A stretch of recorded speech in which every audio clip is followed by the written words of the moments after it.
I feel like a lot of us wanted to be a superhero growing up. Seeing Spider-Man swing off buildings, Batman gliding through the sky, Iron Man having some of the coldest suit-ups in the franchise. Like, who wouldn't want to be a superhero? But that's my child brain talking. I was recently rewatching some movies and not gonna lie, fuck no. If I'm offered 24 hours in their shoes, I'm declining. The type of situations they get put through is ridiculous. Matter of fact, the first superhero I mentioned, Spider-Man. His life sucks. I'd be damned if I'm spending my free time saving the city and here comes J. Jonah Jameson spreading nothing but hate on my name. He could have just saved a baby from a burning building and you hear Jonah on the radio, saved. He dangled an infant 50 feet in the air with no safety net. What? Like, Jonah, the baby was on the 13th floor. Should we have taken the stairs? Craziest part is the citizens would hear that shit and believe it. I would have quit the millisecond I heard him on the radio. Yeah, the next time the Sinister Six is in town and you got a 7'9", 500-pound rhinoceros at your doorstep, don't call for Spider-Man. I won't be answering the call. But I don't think Jonah is the worst part. Worst part is, after saving the city 300 times, he comes back home with a rent notice on the floor. All of these heroics and he's broke. Gets thrown through at least 12 walls a day and he still can't catch a break. Exactly why I couldn't be a hero. I start charging people by the minute. If you're injured on a building and I swing you from a hospital and that trip took 5 minutes, I'm expecting $50 for my service. You refuse, I promise I'll swing you back up. Oh, but I thought you were a hero. Aren't you Spider-Man? Nah, I'm the black one.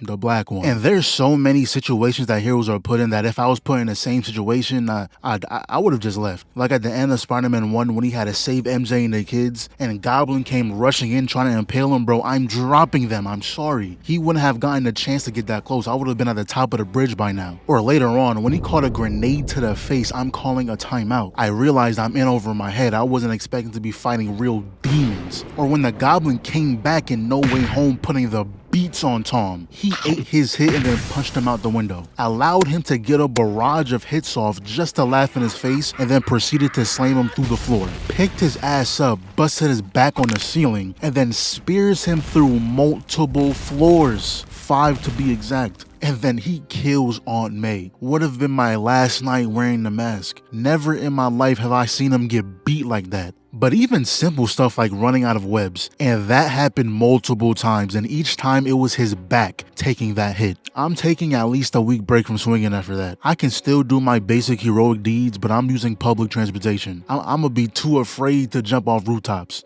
And even later on when he's fighting Doc Ock, out of everyone in the crowd, he just happens to grab my aunt. I bet if Peter was a bank teller, this would never have happened. Being a superhero just gives you negative luck. He was really chilling at a coffee shop and the nigga threw a car at the window. What? He tells Peter to tell Spider-Man to meet him somewhere. And of course, Peter's gonna say, hey man, I don't know where he's at. Then runs off with MJ like, gosh, again? You got kidnapped the last movie. But I mean, at least he still has his girl, cause you know, Andrew, not so lucky. And every Spider-Man has to go through their best friend wanting to kill him, but out of all three, Tom had it the worst. He had it all, but then lost it all. Had Aunt May, a roof over his head, not worrying about rent, but now she's gone. Had Tony Stark, the father figure in his life, but now he's gone. At the end of No Way Home, a spell was casted that had everyone forget who Peter Parker was. So he lost MJ, Ned, anyone who knew who he was. Oh, and by the way,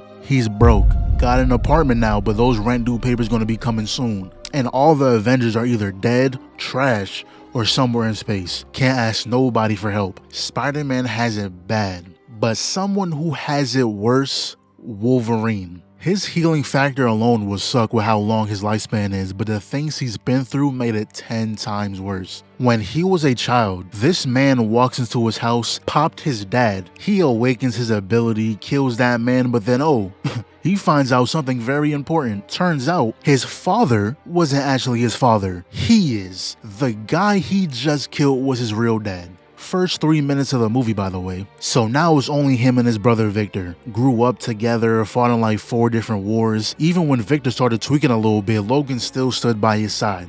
That's until Victor really lost it when he was okay with killing an innocent man. So Logan said, yeah, no, I'm out of here. Went their separate ways. Fast forward to when he found himself a girl, living the good life. until she dies. Got killed by his own brother. Now bent on revenge, he accepts Stryker's proposal and pretty much becoming invincible. Getting metal, adamantium melded to his spine. Anesthesia doesn't work on him, so he's feeling every bit of that. Then he overhears that Stryker was actually planning on erasing his memory, so he runs away. This kind couple was nice enough to take him in, but they died too. Blew up the house at that. Their bodies are ashes. Fast forward again to where you find the island Stryker is stationed at. And guess what? His girl never died. Her job was to keep an eye on him. And you know what her powers are? Tacto hypnosis. She can influence anyone she touches. Can't make this up.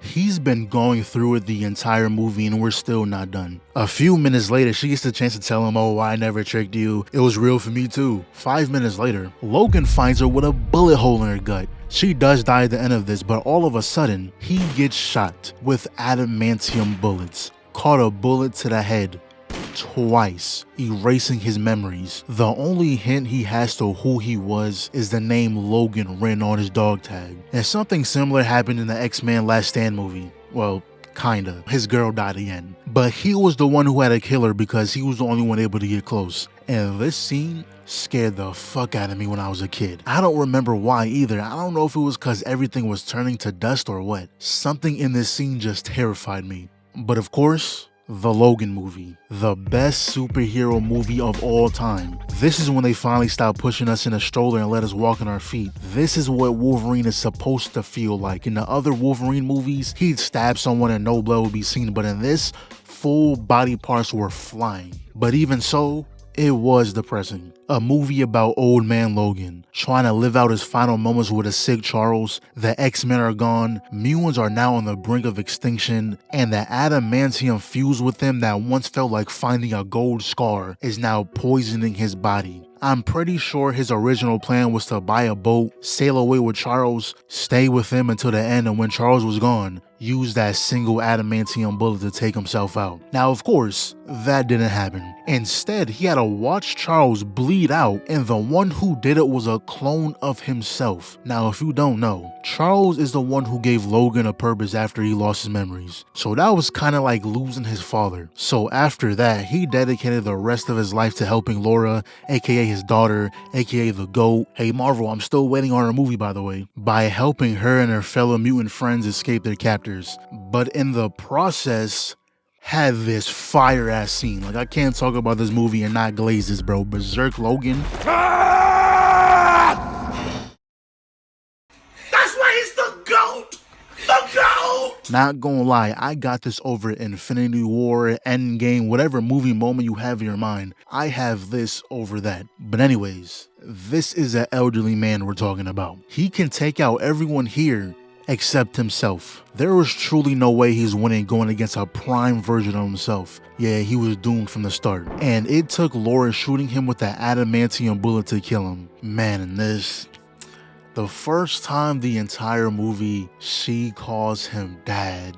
Till this day, this scene still gets me. In 2017, my first time seeing this, I'll gladly say I was bawling. Tears running down my face, throat scratching. You would have thought I lost an actual loved one the way I was acting. But yeah, his life sucked. Every good thing was followed by 10 terrible things. He could not catch a break. And honestly, this could really extend to mutants in general. The human race hates mutants with every fiber of their being. A mutant would save their life, but the second they find out what you are, don't touch me, you filthy mutant. Like, shit got crazy over there. They say mutant like it's a slur. They'll hate on Wolverine, but then go and praise the Hulk, the giant green monster. Oh, he's just a superhero. I promise it doesn't make any sense. At first, I thought the X-Men universe was just completely separate from the MCU, like a whole different timeline where people don't like anything that isn't normal, but Deadpool made it seem like everything was connected, so at this point, I don't know. Whatever side of the world the X-Men are on is pure racism. Like, there was a whole war going on, thousands of them in captivity. Humans built machines that adapt to every mutant ability,